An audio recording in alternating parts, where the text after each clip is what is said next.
नमस्कार। प्रादेशिक समाचार के साथ मैं पूनम किरकेट्टा। पहले मुख्य समाचार। प्रधानमंत्री नरेंद्र मोदी ने भारतीय रक्षा प्रदर्शनी 2022 का किया उद्घाटन। कहा, भारत अब 75 से अधिक देशों को निर्यात कर रहा रक्षा उपकरण। राज्यपाल रमेश बैस ने झारखंड राज्य विश्वविद्यालय विधेयक को दी मंजूरी। 2000 से अधिक कॉलेज शिक्षकों की नियुक्ति का रास्ता साफ। निजी बस ऑपरेटर को बढ़ावा देने के लिए मुख्यमंत्री ग्राम गाड़ी योजना 2022 लागू।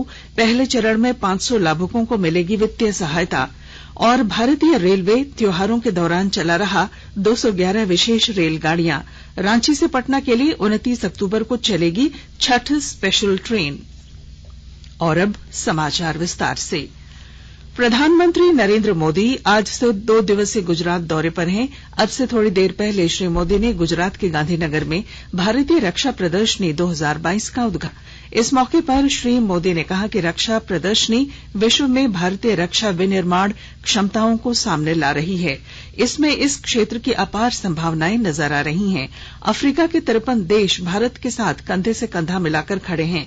भारतीय मजदूरों ने अफ्रीका में पहली रेलवे लाइन बिछाने में महत्वपूर्ण भूमिका निभाई थी। अब बढ़ते रक्षा सहयोग से भारत अफ्रीका संबंध नई ऊंचाइयों पर पहुंच रहे हैं। श्री मोदी ने कहा कि डिफेंस एक्सपो नए भारत की भव्य तस्वीर खींच रहा है, जिसमें आत्मनिर्भर भारत की झलक दिखती है। इस रक्षा प्रदर्शनी का थीम पाथ टू प्राइड रखा गया है। उन्होंने कहा कि कोरोना काल में भारत ने अफ्रीकन देशों को दवाइयां पहुंचाई। इस दौरान प्रधानमंत्री ने विभिन्न विकास परियोजनाओं का लोकार्पण और शिलान्यास भी किया। वहीं दीसा एयरफील्ड की आधारशिला रखी। प्रधानमंत्री ने कहा कि दीसा हवाई पट्टी के निर्माण से राष्ट्रीय सुरक्षा में सुधार और स्थानीय अर्थव्यवस्था में तेजी आएगी। कार्यक्रम के दौरान प्रधानमंत्री ने कहा कि भारत सबसे बड़े रक्षा उपकरण आयातकों में से शामिल रहा है, लेकिन अब हम 75 से अधिक देशों को रक्षा उपकरण निर्यात कर रहे हैं। भविष्य में 5 अरब अमेरिकी डॉलर तक रक्षा निर्यात में वृद्धि होने की संभावना है। कई देश हल्के विमान तेजस में रुचि दिखा रहे हैं। रक्षा खरीद बजट का 68% भाग भारतीय कंपनियों से खरीद में इस्तेमाल किया जाएगा। अनुसंधान बजट का 25% हिस्सा युवाओं में आवंटित होगा। अपने 2 दिवसीय दौरे के दौरान प्रधानमंत्री गुजरात में लगभग 15,670 करोड़ रुपए की परियोजनाओं का लोकार्पण और शिलान्यास करेंगे। राज्य के कॉलेजों में अब विश्वविद्यालय को यूनिट मानकर शिक्षकों की नियुक्ति की जाएगी। विश्वविद्यालय को ही यूनिट मानकर आरक्षण तय होगा। विधानसभा के मॉनसून सत्र में लाए गए झारखंड राज्य विश्वविद्यालय संशोधन विधेयक 2022 में इसका प्रावधान किया गया है। राज्यपाल रमेश बैस ने इस पर अपनी स्वीकृति प्रदान कर दी है। इसी के साथ यह संशोधन विधेयक अधिसूचित होकर लागू हो गया है। अभी तक कॉलेज शिक्षकों की नियुक्ति में विषयवार आरक्षण रोस्टर का निर्माण किया जाता था तथा इसी के अनुरूप नियुक्ति होती थी। यह संशोधन यूजीसी के दिशा निर्देश पर किया गया है। इस संशोधन विधेयक की स्वीकृति मिलने के साथ ही झारखंड के विभिन्न विश्वविद्यालयों में लगभग 2000 से अधिक कॉलेज शिक्षकों की नियुक्ति का रास्ता साफ हो गया है। संशोधित प्रावधान के अनुसार कॉलेज शिक्षकों की नियुक्ति के लिए झारखंड पात्रता परीक्षा जेट, राष्ट्रीय पात्रता परीक्षा net, junior research fellow JRF तथा पीएचडी में से किसी एक में उत्तीर्ण होना अनिवार्य होगा। कॉलेज शिक्षकों की नियुक्ति झारखंड लोक सेवा आयोग द्वारा साक्षात्कार के माध्यम से की जाएगी। केंद्रीय गृह मंत्री अमित शाह ने झारखंड के मुख्यमंत्री हेमंत सोरेन को 27-28 अक्टूबर को होने वाले हरियाणा के सूरजकुंड में आयोजित गृह मंत्रियों के चिंतन शिविर में आमंत्रित किया है। इस शिविर में देश की आंतरिक सुरक्षा से जुड़े मुद्दों और समस्याओं पर चर्चा होगी। सूरजकुंड में सभी राज्यों के गृह मंत्रियों के साथ आंतरिक सुरक्षा पर चर्चा की जाएगी। रांची की महापौर डॉक्टर आशा लकड़ा ने मलेरिया और डेंगू की रोकथाम, दीपावली से पूर्व शहर की साफ सफाई और छठ महापर्व को लेकर छठ घाटों की सफाई से संबंधित कार्यों की कल समीक्षा की। इस दौरान महापौर ने नगर निगम के पदाधिकारियों को कई दिशा निर्देश दिए। उन्होंने कहा कि दीपावली से पूर्व शहर की साफ सफाई को लेकर युद्ध स्तर पर कार्य किया जा रहा है। रात में भी सफाई कार्य कराए जा रहे हैं। झीरी स्थित डंपिंग यार्ड तक कचरा ढोने के लिए हाईवा की व्यवस्था की गई है। नगर निगम के अधिकारियों को निर्देश दिया गया है कि सफाई कर्मियों से प्रतिदिन 8 घंटे कार्य लिया जाए। आपकी योजना आपकी सरकार आपके द्वार कार्यक्रम को लेकर कल रांची जिले के 12 प्रखंडों की अलग अलग पंचायतों में कार्यक्रम का आयोजन किया गया। रांची नगर निगम क्षेत्र अंतर्गत वार्ड नंबर 13 और 14 में भी कार्यक्रम का आयोजन हुआ। कार्यक्रम के तहत 15,202 आवेदन प्राप्त हुए, जिसमें 7,046 आवेदनों का ऑन द स्पॉट निष्पादन किया गया। उधर जामताड़ा जिले में आपकी योजना आपकी सरकार आपके द्वार कार्यक्रम को लेकर उपायुक्त फैज अक अहमद मुमताज और अन्य अधिकारी शिविरों में पहुंचकर सरकार की कल्याणकारी योजनाओं का लाभ लेने के लिए ग्रामीणों को प्रेरित कर रहे हैं। सहायक जिला सूचना एवं जनसंपर्क अधिकारी अक्षय कुमार ने बताया कि कल तक 2,239 आवेदनों का निष्पादन ऑन द स्पॉट किया जा चुका है। आकाशवाणी के ताजा तरीन समाचारों के लिए आप हमारी वेबसाइट newsonair.com पर लॉग ऑन कर सकते हैं। ताजा समाचार Twitter handle @AIR news alerts और Facebook page All India Radio News पर भी उपलब्ध है। आप प्रादेशिक समाचार एकांश के ट्विटर हैंडल @AIR news_रांची और फेसबुक, इंस्टाग्राम पेज तथा YouTube channel AIR news Ranchi पर भी हमारे बुलेटिन सुन सकते हैं। प्रादेशिक समाचार आप आकाशवाणी रांची से सुन रहे हैं और अब पेश हैं कोरोना से बचाव के कुछ संदेश। चलो मिलकर एक शुरुआत करें, चलो एक फैसला आज करें, मास्क नहीं तो टोकेंगे, कोरोना को रोकेंगे, चलो एक वादा करते हैं, चलो कुछ वादा करते हैं, मास्क नहीं तो टोकेंगे, कोरोना को रोकेंगे। भारत सरकार द्वारा जनहित में जारी। कोविड-19 से बचाव और सुरक्षित रहने के 3 उपाय। मास्क लगाएं, 2 गज दूरी है जरूरी, सुरक्षित दूरी रखें, हाथ और मुंह साफ रखें। रामगढ़ जिले प्रादेशिक समाचार में आपका फिर स्वागत है। निजी बस ऑपरेटर को बढ़ावा देने के लिए मुख्यमंत्री ग्राम गाड़ी योजना 2022 लागू कर दी गई है। इस योजना से ग्रामीण क्षेत्र के लोगों को लाभ होगा।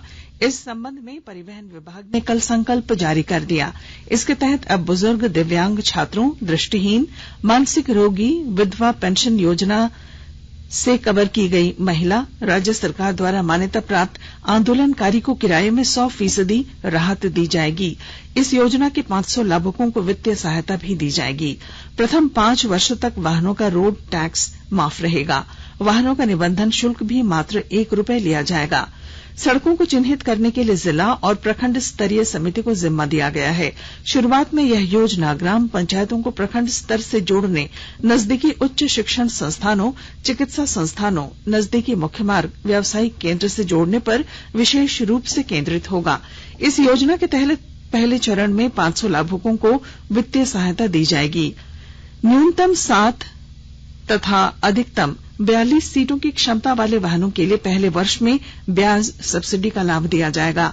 रोड टैक्स नहीं लिया जाएगा। परमिट शुल्क भी ₹1 ही लिया जाएगा। आजाद भारत की बात आकाशवाणी के साथ श्रृंखला में आज की कड़ी में हम आपके लिए लाए हैं नई राष्ट्रीय शिक्षा नीति के बारे में जानकारी। नई राष्ट्रीय शिक्षा नीति को केंद्रीय मंत्रिमंडल ने 29 जुलाई 2020 को मंजूरी दी थी। इसने 1986 में बनी भारत की शिक्षा नीति का स्थान लिया। इस नीति से देश की शिक्षा में एक बड़ा सकारात्मक बदलाव आया है।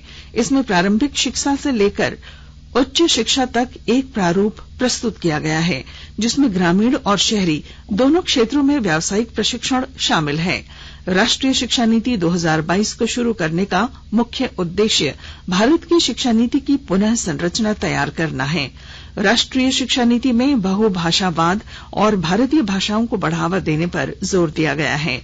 इसके अनुसार कम से कम कक्षा 5 लेकिन मुख्यतः कक्षा 8 और उससे आगे तक शिक्षा का माध्यम घरेलू भाषा, मातृभाषा, स्थानीय भाषा, क्षेत्रीय भाषा होगी।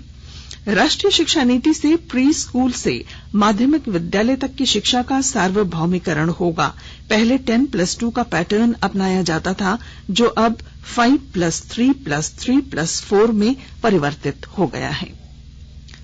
प्रधानमंत्री नरेंद्र मोदी ने कहा कि राष्ट्रीय शिक्षा नीति तकनीकी शिक्षा सहित स्कूली शिक्षा के साथ साथ उच्च शिक्षा में विभिन्न सुधारों का प्रस्ताव करती है। नई राष्ट्रीय शिक्षा नीति में स्कूली शिक्षा के साथ साथ उच्च शिक्षा में कार्यान्वयन के लिए कई कार्य बिंदुओं और गतिविधियों को शामिल किया गया है। शिक्षाविद संत कुमार चौधरी का कहना है कि नई राष्ट्रीय शिक्षा नीति सभी के लिए लाभकारी है। राष्ट्रीय शिक्षा नीति सामाजिक और आर्थिक रूप से वंचित समूहों पर विशेष बल देते हुए समान और समावेशी शिक्षा पर जोर देती है।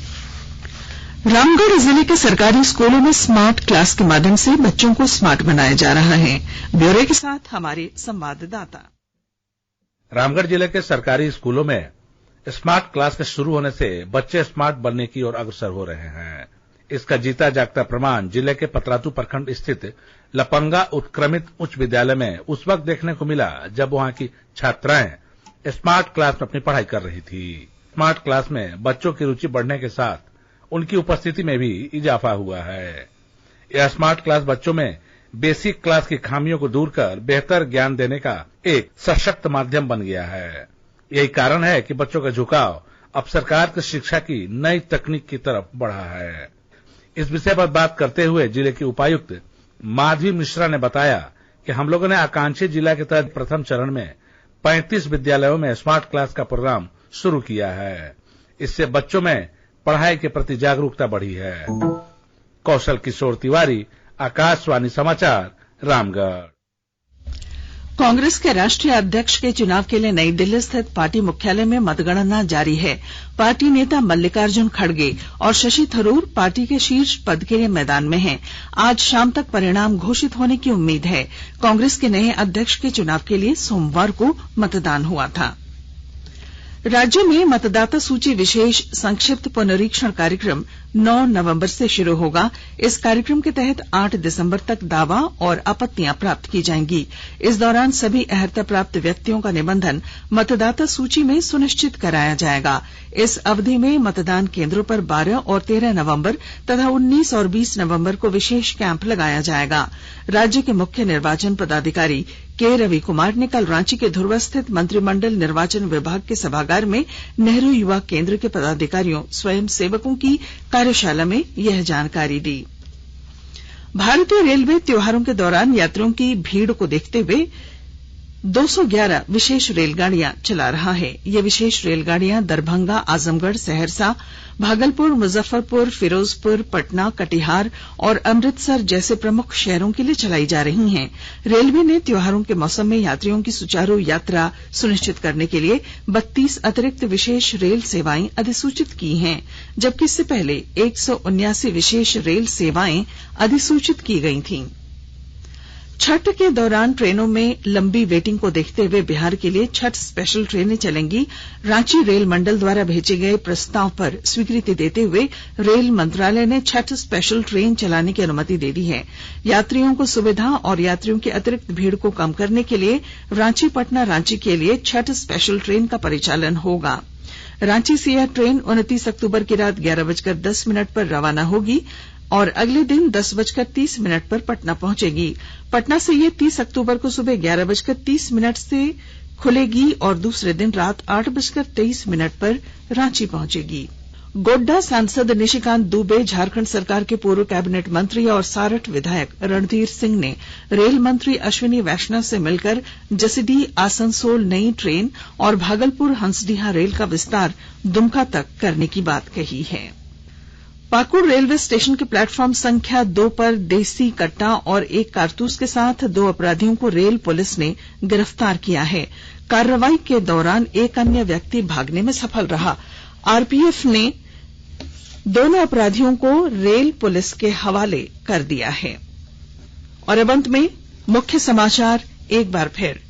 प्रधानमंत्री नरेंद्र मोदी ने भारतीय रक्षा प्रदर्शनी 2022 का किया उद्घाटन। कहा, भारत अब 75 से अधिक देशों को निर्यात कर रहा है रक्षा उपकरण। राज्यपाल रमेश बैस ने झारखंड राज्य विश्वविद्यालय विधेयक को दी मंजूरी। 2000 से अधिक कॉलेज शिक्षकों की नियुक्ति का रास्ता साफ। निजी बस ऑपरेटर को बढ़ावा देने के लिए मुख्यमंत्री ग्राम गाड़ी योजना 2022 लागू। और भारतीय रेलवे त्योहारों के दौरान चला रहा 211 विशेष रेलगाड़ियां। और इसके साथ ही आकाशवाणी रांची से प्रादेशिक समाचार का ये बुलेटिन समाप्त हुआ। नमस्कार।